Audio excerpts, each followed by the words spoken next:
merci à vous qui nous suivez nombreux, merci à Karine Bébé, merci à Dikou Saka, merci à Bruno Nzinga, merci à Christian Banjolo. Ce qui nous fait émission à tous les acteurs de la commune.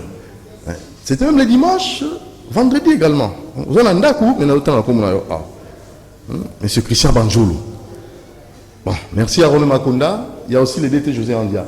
De l'autre côté, vous nous suivez sur CCTV Rallye officiel, sur YouTube, Facebook, en live. Donc nous sommes là. Et c'est votre émission Génie Congo. Le lot, tout ça, on va Génie. Oyo, bazoé la bisou, théorie, mais la pratique. Voilà. Il y a la théorie, la pratique, maman. Dans le deux, à la fois. En lieu place, il y a la proposition au bon monati. Donc, l'autre, au vivant, on a mis. Donc, au mona, au tala, au yoka, au mona. De belles propositions pour notre développement. Et surtout, tout ça, problème est belé pour notre pour l'environnement. Et bango, il y a une solution pour notre tonga. Ils ont respecté les normes environnementales. Ils allaient polluer l'environnement. Et c'est vraiment génial. Très bien. Alors, ils sont là, nos invités. Nous avons se présenter. Avant les cas, l'anniversaire, il y a un décomoro, toujours du Monti. Au collègue Nanzila, pas de porter l'émission. Papa, j'ai mis Congo, les lombo tamanangai. Na commis na anniversaire, téléphone, tourner la photo de l'ongabatu. En tout cas. Mais ce n'est pas grave, c'est mon travail, on ne peut que faire ça. Il y a une dame qui fête son anniversaire aujourd'hui. Elle s'appelle Florence Bosuku Pagnassi. C'est elle, donc Florence Bosuku Pagnassi, qui fête son anniversaire aujourd'hui. Et remercie l'Éternel pour sa protection et surtout pour cette année qui s'ajoute, une année de bonheur, une année de succès, une année de concrétisation. Et remercie aussi ses parents d'abord. Non, d'abord Dieu, après ses parents et son mari qu'elle aime tant et pourquoi pas aussi ses enfants. Voilà, Florence Bosuku Pagnassi, Mbutukulu Yambote, Mbotama Elamu, happy birthday for you et joyeux anniversaire. Kubotama Yambote na Kikongo Zakani, Kumbutama Yambote, Mbutukulu, là c'est voilà Kikongo, Bakongo Pena, Kumbutama Yambote, voilà Kikongo ya Bandundu. Joyeux anniversaire, Mundrutuba. Joyeux anniversaire, quoi encore, maman? Karine Qui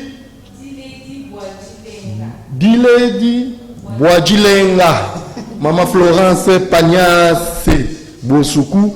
Nzambe Abakisa, Nzambe Apambolayo, soucieux à la terre, na libala, mobile na ke liboso, asama maminene, ba no bamuna sengona vina bango, na venir na bango.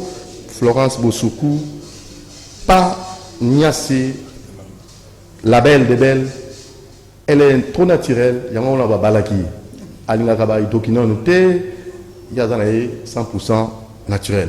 Et Azopakola, bio-MG, il y a docteur Mogijo. Oyo et Tungisaka l'opposé, oyo et sa solution, n'a pas problème à peau. Bon anniversaire à toi, maman, madame Pagnassi. Ça n'est fini. So na botinga et ce que na zo tant émission bimba parce que mon oncle il faut même zo le kangama souté. Voilà. Merci beaucoup docteur Mogicho qui nous suit. Je crois on va aussi les saluer. C'est un monsieur ingénieur aussi qui nous aide. Le problème de maladie de la peau, lui résout ça sans problème avec son savon à piscine à disposition des Congolais pour le poste congolais à Malamu. Tous en papa batonda ba tampon et l'ongité à sali savon bio-MG, savon bio-MG. Merci Mogicho, ce que vous savez, vous avez posé le roi, maman Nabiso, vous avez posé le roi, papa Nabiso. Au Bengi, docteur Mogicho, na 085 20 18 602, 085 20 18 602. Quand on va faire ça, va savoir dans l'équipe Nabiso à Génie Congo pour son amour, ils ont le rôle à Karine Bébé, ils ont le rôle à Christian Banjolo. Merci docteur Mogicho pour notre savon bio-MG. Bonjour nos invités avant le sujet du jour. Bonjour, comment Mbungu Florent. Monsieur Florent. Florent Mbungu. Madame Madame Mwakana Solange. Madame Solange. Solange Mwakana. Mwakana. Yeah. Voilà, ce sont là nos deux génies qui ont mis les solution pour le Makambo, Italie, Nabo Milan. Donc, il y a une régie, sujet du jour, pour tout fongula, nyonso, ou à Bomitse Libiso.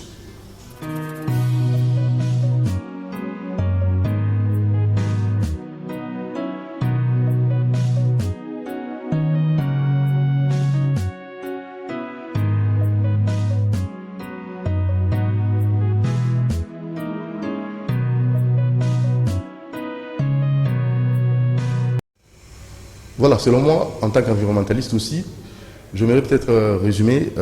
Notre thème, c'est bel et bien l'éco-construction. Construction qui respecte les normes écologiques, les normes environnementales. Donc, construction verte. Voilà, donc, bango bao tonga, mais bao pollué. Alors, on appelle si Mboteni qui sous rebonjour, monsieur Florent Mbungu. Sangoni Boye Libisa Kitoko, en tant que génie à Congo, Boye pour la solution, Nambo Kanabiso, Batoa Tonga. Bafanda Malamu. D'abord, tout le monde nous entreprise d'Amino Komonango. Komonango Kenko Innovation SARL. Kenko Innovation SARL. Alors, vous savez, Kenko Innovation. Bon, Bisso, société na Bisso est une société, il y a transformation, valorisation, il y a déchets plastiques. Oui. Donc, toujours transformé par déchets plastiques. Donc, plastique, nous sommes à boire à Libanda. Biso to récupérer ango. To sali nango ba brique de construction. Mais biso si le système où biso toujours utilisé, toi on a besoin de cimenter. Oh, bon, on a ça cimenter. Voilà, système na biso toujours on a besoin de cimenter. Donc, ceux qui toujours tonga voilà net on a ba plastique au nyoso oyo. Ezande na yango nde tokotonga siko banda basache oyo to kobwaka oyo bozobwaka na libanda nyonso oyo tokorécupérer yango tosukoli yango tofaire fondre yango ekoma babrique ekokoma babrique ya makasi mpe ebukanaka te okotya mpe moto mpe ekokufa mbala moko en quelques secondes moto ekufi moto etumbisa jete okotya donc moto makasi okomona ekokufa.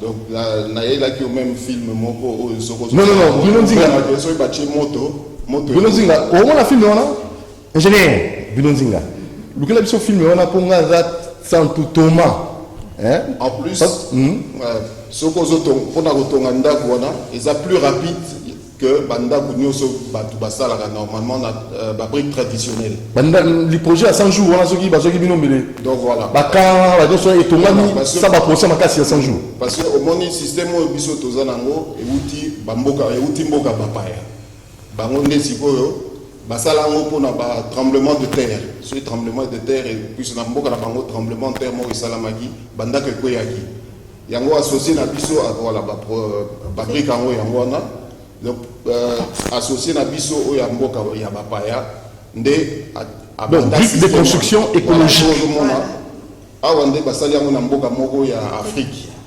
basali yango pona ba classe ya bana na ONG moko international nde asali yango na biso tosali yango siko na mboka mususu yango nde omoni ba classe wana soko tali ozomona te ba brique nango mais ba brique oyo eza na ba mur wana eza ba plastique na plastique attends otindiki boy otindiki ndenge olingi okobeta parce que même tant tozotonga ngo tant tobeta donc pona esangana tosala ngo na marteau ya pamba ozwi marteau petit marteau ekangi yango ya mais ça la matière nini ozokangisa ça qui kanga mabongo bon wana siko eza quand même pona domaine na yote domaine na biso bon bablo mususu bomba sauter bongola ko mega là je dis Congo voilà oyana mayele voilà bablo mususu loko kuna zo koma azape ko mega akemona mama ya bazai ba VPM et environnement pour atteindre la projet na alors que bino vous la projet qui tout donc soko botongi so par exemple neti awa pe ba tozana ba problème ya comment on appelle ce qui érosion voilà au côté déplacer ndako ça dit que ndako wana même ce qu'on se tongi yango et la fondation dit et ça la fondation seul béton to tcha des fondations mais ce ici au moni que érosion ezoya oui na soubassement nango au lobby fondation mais ba brique wana nyonso e ko longola on est ba lego omoni ba Lego ya bana. Voilà. Eza siko emboîté. Omoni siko oyo, eza soki neti na Équateur inondation esalamaki. Oui. Au lieu siko bandako ezala na se, to tiango siko mwa likolo, comme ça mai ezala na se. Ndako likolo. Ndako mwa likolo. Oh. Mais non, ça c'est grave. Pour gens nous tuent. L'État pas l'occasion vidéo les alliés, hein? Vidéo moi ezali. Oh là, je montre. Mais est-ce que vous avez la dernière question? Au bien que je vous la passe s'il y a moyen. Aux attendants, il y a bien la vidéo. Où tu as des projets qui t'occupent? Projet outil Amérique centrale. Donc oui. bazo salango na Amérique centrale, bazo salango na Europe, na Espagne, bazo salango pe na Côte d'Ivoire. Donc il y a des siko monika kana marteau wana nde azo kangisa siko ba brique wana nyonso. Kaka na marteau. Ah. Mais je n'ai Congo le la musique. Tous la vidéo non? Tous la vidéo monsieur Florent Mbungu na simato zonga po nandimi kala nandimi mais na mon vidéo. Pour le bib.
Ah, c'est comment ça ndini? Ah, donc bazo tchade ensemble kaka na marteau wana nde azo tonga siko azo assembler siko ba brique wana nyonso. Neti ba jouer to là on a moment là. Ba Lego. Voilà, système à ba Lego ya komatisa moko moko. Ah. Donc ça veut dire Non, qu'on a fait. émission on tchaka ba ah. Émission on tchaka ba ah. Dans le mingi zeka ko comme. Déjà facile de formation, il y a des Donc jeunes. même Yomoko, Au Kyosanango. en 3 jours, tu l'as quitté au Tomi Yomoko. Donc on peut encore aménager. Oui. Oui, tout le monde. C'est ça facile. Donc tout le monde peut construire sans ingénieur. Si on a peut-être un ingénieur pour moi, oui, l'architecte. Par exemple, un électricien, il faut aller pour notre courant. Oui. Mais pour le reste, moi, je vais. Pour notre tonga, c'est facile. On a besoin de aux Ah. Comment non, en tout cas, monsieur Florent Mbungu, ah, la kim si vous tombez d'accord. Nanuto bandia wate. Pourquoi? Parce qu'il faut pas machine. Parce que si c'est l'autre, au lieu que au monde toboy ko importer ka ba brique en haut. Et là biso to linto sala usine et sala ma usine ya fabrication ya ba brique wana directement sur place. Comme ça même de réduire les sous-prix parce que ceux qui to bandi ko importer problème est bozala c'est que to na transport ya ko futa to zala na dédouanement babilo wana noso donc prix est mata tandis que ceux usine eza directement awa prix et kozala ya c'est pour na ba congolais omoni wana eza ba plastique so ikaka to récupérer to faire to kati yango boye des siko to koki ko faire quand yango na ba moule moule wana des siko et kosala ba brique wana mobile. Donc il vous faut quoi? Des machines. Là, maintenant il faut tous avoir ba machine na usine c'est tout. Usine parce qu'il faut absolument usine pour na ko banda ko tonga ba omoni wana nde ba classe. Ah. Mais franchement, oui, on fait un téléphone, hein, non, on va congolais. Hein. Et puis avantage, franchement. Quel avantage? L'avantage, c'est construire autrement, oui, construction écologique. En quoi votre construction est écologique? Bah, tout cas, pour nous, les dévanter, est écologique en quoi? Pour nous dire construire autrement, construction écologique. Construire déjà autrement, c'est le fait que tout le monde y a en RDC, bah déchets et ça est belé, bah déchets plastiques. Oui. Et statistiquement, l'air tout ça un peu statistique dans Boka, bah le qu'il y a au moins 1700 tonnes de plastique par jour. 1500 tonnes de À plastique Kinshasa. par jour. Donc la sachétisation de la ville. Grave, oui. Et l'avantage avec notre système, c'est qu'on peut recycler tous les plastiques sauf les PVC. Donc on peut prendre les bouteilles et les sachets, tous les PVC, c'est ce qu'on met comme tuyau, hein, mais on peut tout recycler. Donc on sait qu'il y a déjà quelques compagnies en RDC qui font le recyclage. Donc vous pouvez travailler en collaboration. Voilà, le but c'est vraiment ce projet, c'est pour tous les Congolais. Le but c'est vraiment de rendre cette ville et ce pays propre avec nos matières premières. Et on a tellement de matières premières et l'Ekiawa. Et l'avantage, c'est que Torokyo, là, qui s'appelle Naba École, Naba Jeune, conscientiser, jeunes, que de Kemco Innovation à Zawana. Donc, à chaque fois, il y a Boka Saché, Bomba Saché, Boka la poubelle, Kemco, Saché, on a des devises, Saché dans la valeur, Saché au Tonganda. Exactement. Donc, ils ont pris conscience, il y a moins, et puis... Donc, prise de conscience environnementale. Exactement. Donc, ils ont vraiment volé Mingi, dans le sens que déjà, comme dans le lobby, ils ont... Est-ce que le monde dit ça, maman, est-ce Bazaïba, veut perdre l'environnement? Bon, quand ici déjà... Vous en accusé résiliation, oui. Même dans l'EPST. Vous continuez pour l'automne d'école. Voilà. Environnement aussi. Environnement pour la salubrité, assainissement. Oui. Provincial, national, comme ça, déjà que... Solution pour la sachet et zone. Exactement. Qui nous répète et vous a solution. Voilà. Si le gouverneur peut Azolanda Bisso, vous avez la solution. Ok. Voilà, Jean-Tini Ngobila, Mama Bazaïba, VPM Environnement, Tony Mwaba, ministre de la PSP, Tala, il y a une solution pour Nambo Kanabiso. Na minute, mon kekak, ils ont redécollage, assainissement à ville, Ezonga, Kin, la belle Ezonga, Kin, la plus belle Ezonga. Comme ça, la ville a boyé ça là. Donc, la ville, où est projet aux Alango. Ville à Kinshasa et comment. Comme ça aussi est décentralisé, Batouba qui n'est pas à l'extérieur. Espace belé. Voilà. Nama Lugukuna.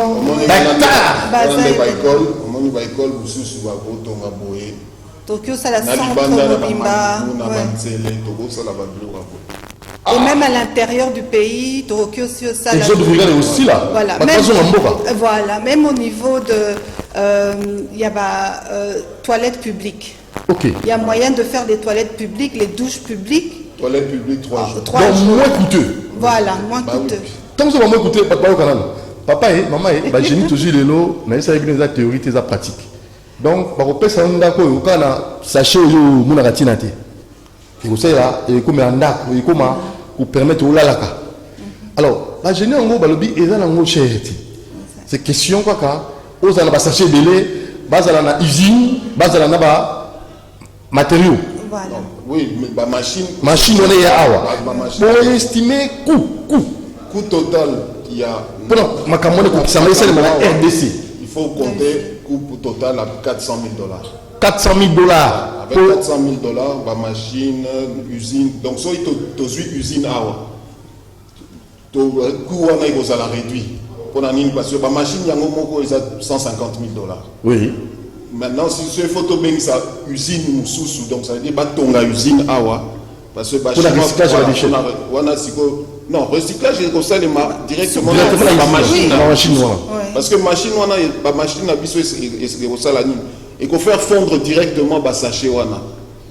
À partir de wana si ko to zu ba sachet o ils ont fondu, to tia on a kati ya ba moule wana ndesi ko ça la ba brique. Ndesi ko to tunginda. Au moins, si tu as loué une usine, et que ça moins cher. Moins de 400 $. Parce qu'on était une fois Kingabois, je ne sais pas si vous êtes au courant, Bazana, ici quand Moko, ça la voilà, récolter des déchets, triage, voilà. Pardon? Oui, tout le monde à Kingabois, triage, traitement, tout ça, recyclage, comme sur la poussière, tiens la sac. Est-ce que vous pouvez travailler en collaboration avec cette usine-là bien. Au lieu de pour passer dans la machine, Oui. transformer comme déjà à sachet dans le sac. Là, vous pouvez travailler avec eux. Oui, bien toko sûr. sala na bango, mais au moni bango bazo sala mingi, baza na comment dire, ba matière première spécifique au bango ba utilisaka. Ok. Biso siko eloko tozo linga, c'est ko créer ba emploi. Ceux qui tozo sombaka ba biloko na bango, ba emploi to kotonga te. Comme ça là peut-être que 10 personnes, 20 personnes c'est tout. Tandis que ceux qui tozo na usine na biso, tokoki ko récupérer ba sachet nyoso. Ça veut dire que biso to na difficulté te ya ko utiliser ba sachet nyoso. Tandis que bango baza na ba spécificité moko, au moni neti société mususu ako sala kaka ba milangi.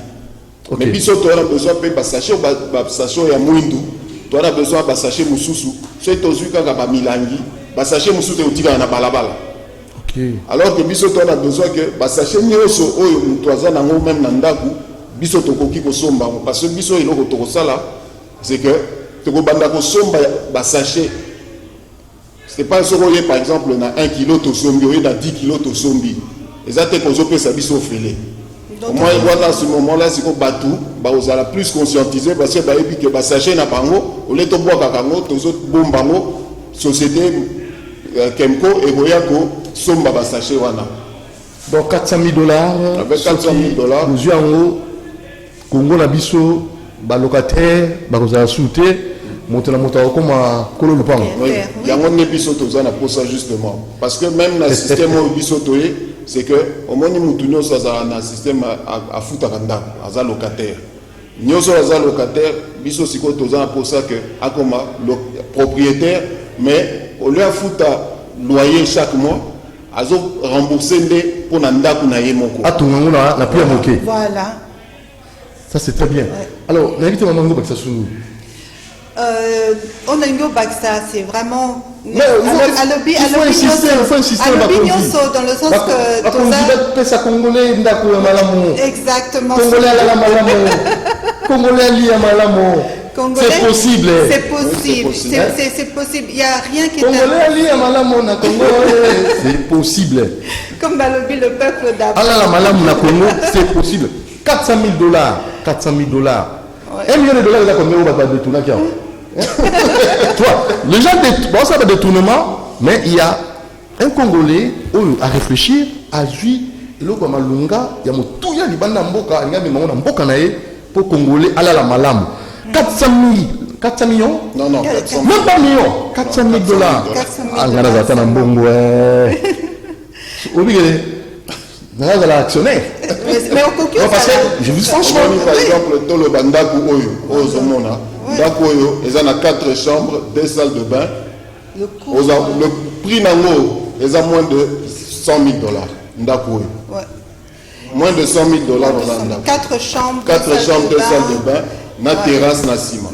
alors moi j'aimerais pour nga na biso ko ça biso te na ka mo kaka et na ngi sikoyo bande ko ba na biso na nga ki na fona mo téléphone parce que je suis émotionné hein so naza déjà na kati émotion na émotion concentration za ramilité hein parce que je m'y attendais pas moi mo ko lobenga nga na ba ite ki za makambo ya boy ça c'est vraiment ils ont motuya pour na Congo congolais ils ont motuya président de la République.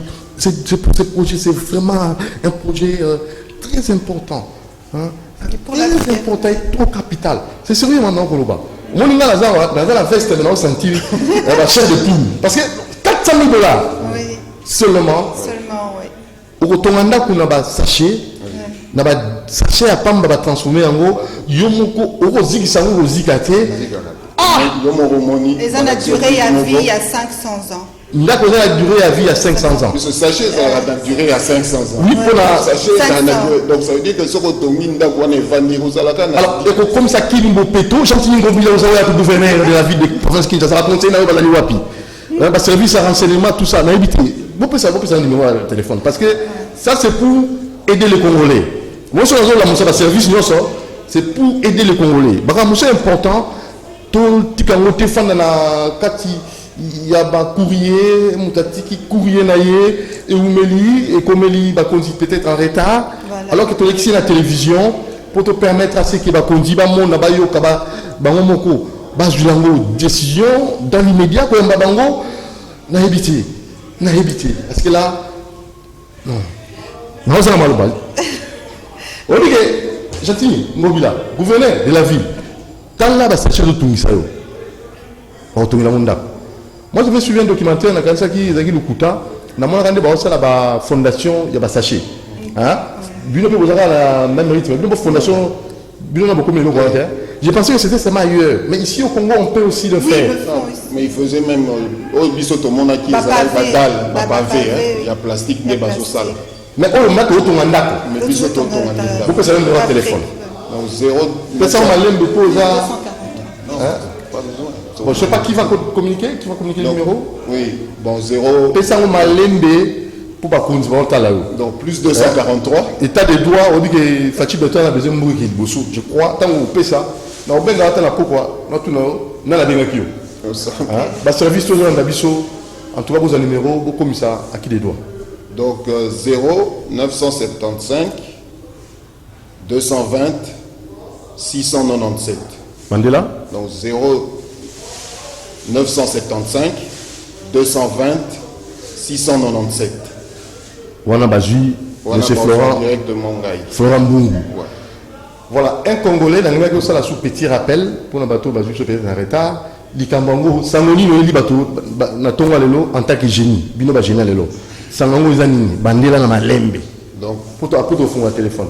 Donc, et loko, toye nango awa na Congo, eza, ko utiliser ba plastique nyoso o batu ba bois kaka, pour na kotonga bandako.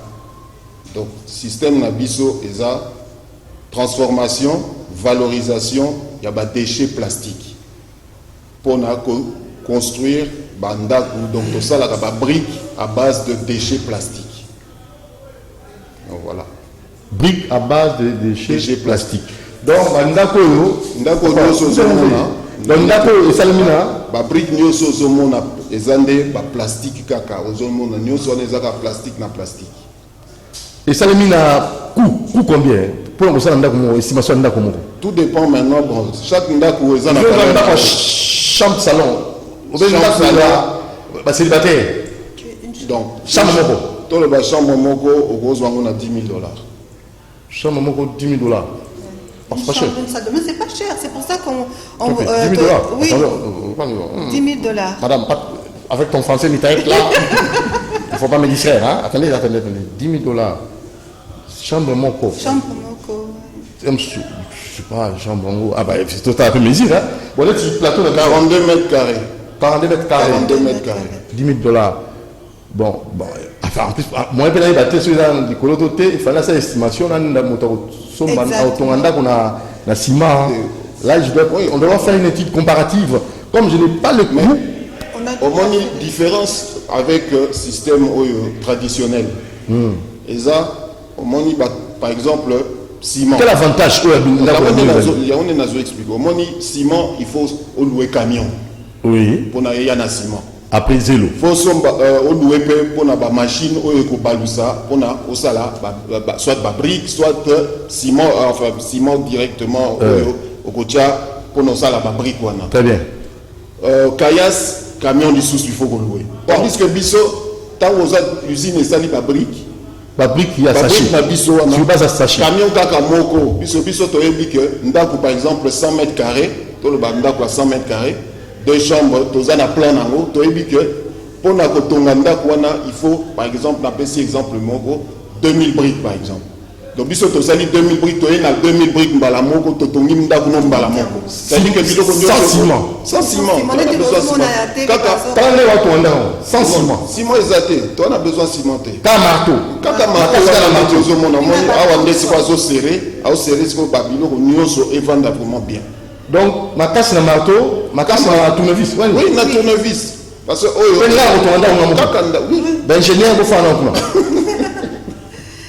Papa ingénieur, fana. Si tu as du monter, mais là, tu as un volonté. Au coquille, tu as même un architecte, tu as un plan yanda kunao, tu as un salango en fonction, il y a un plan nayo. Donc, tu as vraiment ouvert, il y a un salana architecte, partenaire, même au niveau, il y a solaire, électricité, même l'eau. Donc, il y a moyen vraiment de travailler ensemble pour un projet, pour un Rosunga, vraiment RDC. Parce que biso et l'autre zolinga, c'est que bah coup. Et l'engagement génie comment ça la c'est. Est-ce qu'il y a un débat politique qui tigi pour nous la côte ici projet la loi sur la congolité nationale non ici c'est qui imagine kaka génie Congo c'est pour le développement du Congo voilà génie Congo qui imagine kaka alors tu fais un téléphone tu capé bandi ko balanda biso peut-être dans la question on a tout noté ba ko tuna on a quelques minutes là je sais pas si vous avez la question de Gonabiso vous avez besoin de Bokebi mais j'ai une émission génie Congo il y a des points aussi ça on a problème il y a Rolata il y a Kolia d'abord il y a Rolata comme on a 600 il y a Kolia il y a Pont avec Mogijo il y a Kolia avec docteur Athanas et les autres il y a un problème il y a construction il y a Bandako maman de comment on va bien ça rapidement parce que je sais n'enga zo que là baton sou ba na question p allô oui allô bonjour avec l'émission à Pikomolani bonjour papa Dido oui avec l'émission à Pikomolani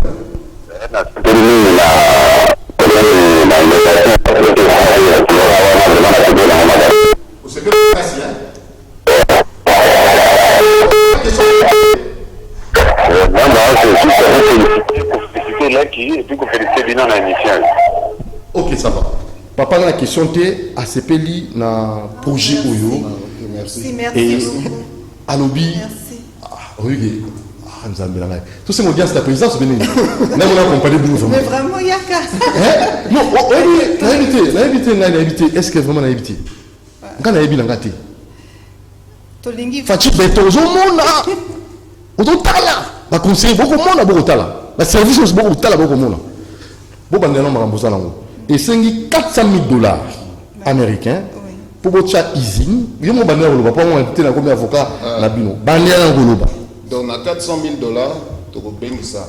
Usine, na ba machine, on a kotonga, ba brikwana awa. On a créé peu d'emplois.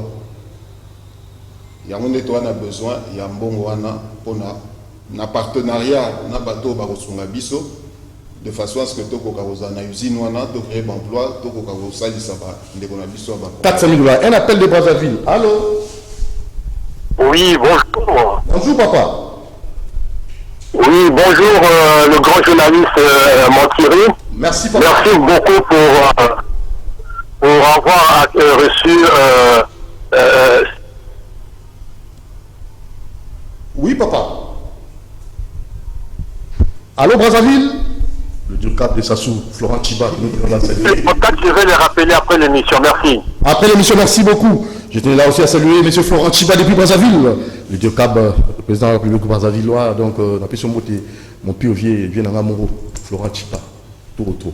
Même Brazzaville, vous allez intéresser. bien sûr Mais non, Brazzaville là. et puis le plus que tolingi oyebi sabatu que projet wana na Kemco innovation oyebi neti ba Congolais baloba toujours koloba na projet na ote ba oyibango. L'avantage c'est que toza na licence ya kotonga banda pour toute la RDC. Ça veut dire que ata ba voisin netolobi Vraza ba 9 frontières. Donc le but c'est aussi pour innover, soit qu'on appelle innover, comme ça quand on parlera des maisons construites à base de recyclage plastique, et ben mon résultat que le plus grand pays de l'Afrique centrale, assainissement par une société de fondateurs congolais et qui a vraiment le souci du Congo et surtout de l'environnement. Et surtout la salubrité de l'environnement. Oui, exactement. Donc, Allô, bonjour. Merci madame. Moi non comme le Kitoko madame. Non madame non le Kitoko comme le Kitoko. Allô. Allô. Allô. Allô, bonjour. Bonjour papa, au bengi biso comme nani. La bengi na commune à Limité. Oui, votre préoccupation. Docteur Beto. Docteur Beto. Beto, oui, docteur. Beto. Nous sommes intéressés pour un projet. Est-ce que déjà ici ou bien les années? Retournez sur les usines, tous les années. Et nous avons déjà installé à Kinshasa. Ah ok, retournez sur les installé à Kinshasa. Nous avons déjà coordonné. Quand ils parlaient, ils ont dit à peine qu'on joue à l'émission. Dans la émission un peu en cours. Ce qu'on a répété, nous avons coordonné la bango pour tout enregistrer.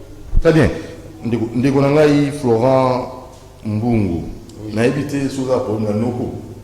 Na évité que awa vous montrer ça qui au pesa numéro malembe non Florent Mbou zana au calme tiana Florent à la projet qui tout pour la Congo ba nogo s'il vous plaît votre Florent Kimia votre la logo votre calme ko na nogo ya Florent Mbou ba zana à la projet qui tout pour la Congo après ce numéro ba to ajouter nabi yo malembe Florent tikanga la sama non ça j'ai dit Congo na si moment ba Kasavubu ba Kimpa Vita on va se mettre ce n'est pas un débat politique stérile. Ils ont voté le côté de conflit. J'imagine qu'à Génie Congo, Bonico, l'émission Génie Congo, c'est pour le développement du Congo, sans coloration politique, sans parti pris. Et ça numéro malembe, s'il vous plaît. Nanga vous ça numéro, bandela, likamezo lika, botika bandela salona bandela. Moi bandela na mbia wa ni bali ba Génie lelo. J'attire la première va bêcher, ba sachet Tony Mboka, bango ba résoudre en haut. Pour la ligne, sachez j'attire ce bundelo dans la ville pour faire Kinshasa. Vous pétez côte. Barozo sachez on a baotongilango bandako. Bandako au monde on a ibnonzinga illustré. Les autres on a sachet. Alors, brique, ils ont sachet. Ndako etelemi na sachet. Batonga na sachet ndako zo mono. Ndako personne yo tumbango ezikakate. Matière ba sali lango mulo basali eza impossible et j'en moto. Bah on illustre bon on place moto bah comme le moto et kozikati et puis là bah sachet Tony Mboka et puis là bah locataire et puis là bah locataire bah Tony Mboka en somme terrain est vide à quoi retourner à l'ouvrement on retourne à ciment à Joraté qui a tiki à Koufi terrain qui est vide. Voilà la solution vous avez demandé bah tomber en haut et zikati. Voilà la solution là bah sachet tous en haut de quoi retourner en naïe de quoi refaire la kimia na kumoko ya moke. Mon découp. Voilà, on a dit le général Lelo. Il y a une solution pour nos locataires, pour nos hectares. Mais moi, je suis raté. Parce que là, dans l'héritage, papa, pendant Koufa, à tika parcelle, Lupango, hein? Lupango, oui, parcelle, la maison. Parcelle, bah, quoi, retourne raté. Comme ça, une maison. Terrain vide plutôt. Même pour valoriser terrain vide, on a encore raté. Bamsou bayiba bango mapango 4 fois. Nga moko bayiba mapango 4 fois. Na valoriser la terre donc excusez-moi la vérité. Na na temps valoriser terre mapango 4 kenda. Numéro de téléphone pour na bandeko oyo balingi bako batongisa ndako na basache. Donc numéro de téléphone eza pesa malembe banoko batiki déjà 0975 oui 220 oui 967 bandela 0975 220 697, oui, c'est ça, 697. Moi, on comprend la question. Ouais. Donc 0975 220 697. Voilà, vous appelez nos invités, nos génies du jour, ils vont vous aider pour avoir des orientations concrètes. Mais souci dans les mon corps, présidence de la République, Samaloukonde, Premier ministre, F. Vazaïba, VPM Environnement, Tony Mwaba, EPST, ministre, et pourquoi pas ministre sur le gouvernement, c'est le moment d'action concrète, palpable, visible. L'objet moment F. Vazaïba Kindaki, Tonganzela, na Kulumba, nous disons que Kulumba, tin aéroport. On a besoin d'action concrète. Avec la ministre, il y a infrastructure, tout ça. Alors, on a besoin d'action concrète. Congolais a besoin là. Allah malam. Oui, projet à loi, congolité, tout ça, il y a pas projet. On est Congolais au sentir. Avec effet. On a le bilan pour un génie Congo. Nazate au Fayoulou, au Moïse Katumbi, au Jean-Pierre Bibagombo, Nazate Walati. Ah, il y a génie Congo. Pour Congolais, ça va bien. Bandeko, Bozala, la société, la cimenterie, tout ça. Zouate, s'il vous plaît. Parce que nous vous connaissons. Tous les besoin, fondation, on sait la cimenterie. Pour que nous jouons, mais ce type-là, on doit le coincer, on doit les coincer. Ces projets, il faut tout financer. Non. Fondation, on ça la ciment, on a bino. Mais Tikanda, vous voyez maintenant, sachez, papa.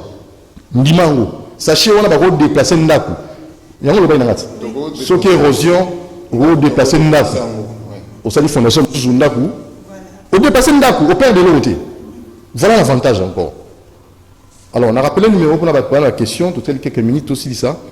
So, au bengi biso, le numéro affiché, au retour de la question, on a demandé qu'on a biso, très rapidement pour tout Kamana. Donc, sur la préoccupation, monsieur Florent Mbungu a coupé sa réponse. La maman a biso, là-bas. Makana Solange, comme Kitoko. Parce qu'il y a une Makamba Kitoko. Voilà, quand les femmes s'impliquent comme ça, la Makamba bien pour nous au Congo, et ça va bien. Mais ce qui passe ici, c'est que ça m'a pour détruire les gens qui remontent, qui sont côté. La femme sage bâtit sa maison. Voilà la femme sage. Maman Solange. Mwakana Solange. Voilà le nom qui plaît, qui fait des choses pour notre décollage. Alors, Nabi, M. Florent, c'est nous rappeler. Pourquoi? Nous tout ça, on fait la TVK, si on est à peine la fond TV, à numéro 18. Tous appellent. Allô, bonjour. Allô? Allô, bonjour, je voulais participer à l'émission. Oui, vous êtes en direct. Votre nom? Oui, je félicite le projet. Oui, je voudrais poser une question concernant la construction des solutions. Est-ce que par rapport à notre climat, ça ne va pas déranger avec des forts soleils que nous avons ici au Congo? Et puis, pour son élévation, il y aura des colonnes de part et d'autre, ou bien ça sera construit seulement. Merci. On a compris. Il y aura des colonnes pour son élévation. Mon colonne de Sarah, ici, et aussi notre climat. Vous avez fait aussi quelques impact sur l'environnement. L'impact, c'est négatif ou positif? Non. Il y a un a expliqué qui tout Bandela, Bandela New choisir. Bon, c'est net na lobaki ndaku wana eza climat nango, donc basali yango déjà na bamboka Amérique centrale. Donc Amérique centrale, so tali climat na bango na oya biso eza ndenge moko. Très bien. Puisque ça permet donc so ozui mboka Équateur, eza neti wa biso. So ozui Colombie, ozui Costa Rica, na kati yote. Ndaka on a kati et commande chauffer te, ndenge ba sachet. Parce que ceux qui température neti wa biso par exemple, ibanda eza na 35 degrés. Oui. Na kati eza 20 degrés. Oh. Oui. Climatisé. Sans climatiseur. Fraîcheur nango donc et bon. Qu'est-ce que tu as fait? Et bon baka fraîcheur na kati ndako. Voilà encore notre avantage. Voilà. Et bon baka ndé fraîcheur na kati ndako. Alors, ba colonne bo chaté. Ba colonne pour la élévation. Mais justement, au moment où ils tali banda ku nyoso to sali, eza banda ku basse, ce qu'on appelle les maisons basses. Eza na étage T. Pourquoi? Parce que bon, eza nango place, to ko tonga immeuble T. Ah oui, ça aussi il faut limiter les choses. Voilà, il faut commencer parce que pour l'instant, tozo sala, mais toko qui ko mixer. Ça veut dire que ce qui au tongi nasé na béton. Na béton, toko tchela aussi ko likolo ya béton to tcheli onda kwana. OK. Ce qui siko au tongi neti to loba, au tongi neti o ya biso. Siko le fait que au niveau de ça l'étage, il faut siko na likolo au tcheli sous béton. OK, ndako ka fan. Voilà, mais ce ko tcheli béton na plastique wana comme kilo trop. Ah. Il y a un étage kaka moko to tonga étage mi balete. Et bon tout le monde qui on a, tout le monde qui on a. Oui, mais ça il y a un na lobi to tonga étage kaka moko. Donc ça veut dire qu'on a na table na ndaku basse mais ko tonga étage kaka moko ko tia 3 étages. Ah OK. Ko tonga ndaku moko avec un étage seulement. OK. Donc ko salon, cuisine, nyo sonase. Nyo sonase. Chambre si ko tia likolo. Wana to ko sala. OK, dernier appel hein. Donc voilà, oyo par exemple au ko za na likolo et ko salima. OK. Dernier appel, tout le monde a souka. Allô, bonjour. Allô, bonjour. Oui. Oui. Je suis en train d'intervenir sur une émission qui passe là. Oui, vous êtes en direct, papa. Vous vous appelez comment? Oui, c'est monsieur Hubert Chibobo. Votre question, Chibobo. Oui, je dis ceci, en tout cas, je suis vraiment content de... Oui, Nazo Lobanaga, vraiment, ma copine m'a cassé pour la projet, oui. Et puis, question nanga ezaki bureau na bango wapi, trouver comment na bango wapi. Très bien. Merci beaucoup. Monsieur Chibobo. Monsieur Chibobo, ACP là on n'a pas, soit ACP li. C'est ACP. Deuxième question, s'il vous plaît. Monsieur Chibobo. Soit mon monsieur Chibobo ACP li. C'est que... Oui, deuxième question. Allô, bonjour. On attend la deuxième question. Oui. Ok. Mbongo oyo bango bazoloba 400 000 dollars mpona kozwa usine awa na Kinshasa bazoluka yango oubie bango baza nango estce usine wana bango nde bakoya na bango awa oubien bazoluka estce soit par exemple bango baza na idée mais bato mosusu nde baza na idée usine wana na mpoto soit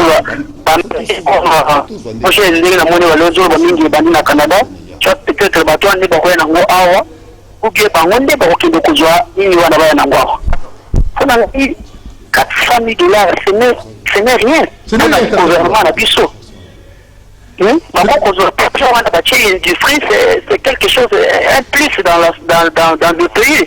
Hein, ça va donner les emplois aux jeunes, les ingénieurs seront aussi là. Hein, bah, tu vas refaire la mission là vraiment. En tout cas, un numéro au Bapesi Wana, on a vu en mais nazo bien on est les catés, mais pas tous les cas. Je ne sais pas si peuvent répéter. Ah, je vais le numéro de les catés pour m'appeler les bélés du côté de Zélamoko. C'est là que tu vas le numéro, hein? Numéro n'a pas moi, Bapesi les catés, mais il y a la vision de la pays dans mon équipe. Pas de quoi, j'ai rappelé, j'ai fait ce numéro. Voilà, alors 400 000 dollars, c'est le coût. Pour ma caméra sur Awa, Albezambo Moke, rappelez le numéro pour la rapidement. Pesa numéro, Malembe Penza, Tourumi Nasuka. Donc 0970, bon, hein, 0975 220 697. Mandela 0975 220 697. Pesa pour le PCLI, ils appellent un numéro. Donc 097 52. 95. Oh. 095. Qu'est-ce que je vois là? Il y a un 7. Oui. Ah oui, 097, oui, c'est vrai. Hein? Oui, 0975. 097, j'ai regardé. Si, c'est Zali. Hein? C'est moi, je pensais que c'était Zali. Au moins, il y a un ticket sur le ticket. 097 52 20 697. 097 52 20 697. Voilà, bureau à Kenko. Bazali, siège des alliés à t'adresse pour nous ça. Siège de la Bissozana, limité 7e rue. Limité 7e rue. Résidentiel.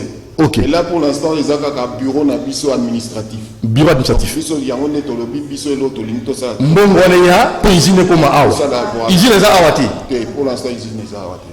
Alors bandeko boyoki 400 000 dollars pour usine wana ya awa kongola za mosala kongola la malamu. Malo bokaboni pour na osuki ça. Bon pour nanga pour na osuki ça. Obisi ba konzamboka le ça mon konzamboka numéro 1. Le président de la République. Bon, pour la Mukonzi Amboka, Toyebisi Kake, Mukonzi, au Monique Bana Netio Bengisaki Biso Bananayo, ya Congo, Toya. Consultation. Mayele. Mayele na Biso Awa, Yamonde Biso Petoye, Tozo Tuna Sikoyo, Osunga Biso Pona, Elo Pangope et Salima Ana. Peu sur la Congolais. Mara Solange. Vraiment merci déjà pour la chaîne et surtout pour Nabatoupé au bazo partager information. Là aussi bato basi basungi biso. Oui bineti société donc bato bazo sunga biso, ça peut être financièrement ou bien en contact ou même spirituellement hein bato basanga. Mais en tout cas nalingo remercier déjà bato nyonso o bazana confiance. Il y a projet Oyo et voilà, ekosunga ba congolais, ekosunga ekopesa ba emploi na ba jeunes et aussi donner beaucoup plus de stabilité. Merci beaucoup. Merci. En le place à Rosalaka na base à l'unité, ba jeunes bazan ba combattant, ba oza musala combattant ko zwa na sima projet. Hein? Ba jeunes ici ba licencié, ba oza musala. Et bisope to ko likete ko zamboka yoki mbela ya bana mboka ba génie lelo ba ye pour Natina Likambo. Alors, tu as vu le lobby, na même heure, na pesi merci na bandeko sur Sungi Biso, merci na Dadi Kusaka na Karine Bébé, merci na notre très cher Christian Banjolo Komboya Rata émission Zalité, Binonzinga, merci na Romain Makonda, merci na Moronjambe, merci na Bino Solandi Biso, Bobenga, Bosunga, projet Oekeli Boso. Tout le monde vous aime, ciao.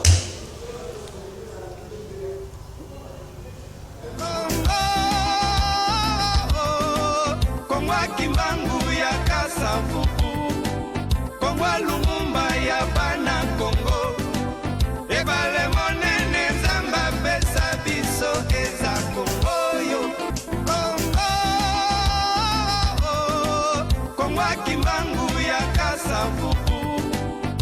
walunga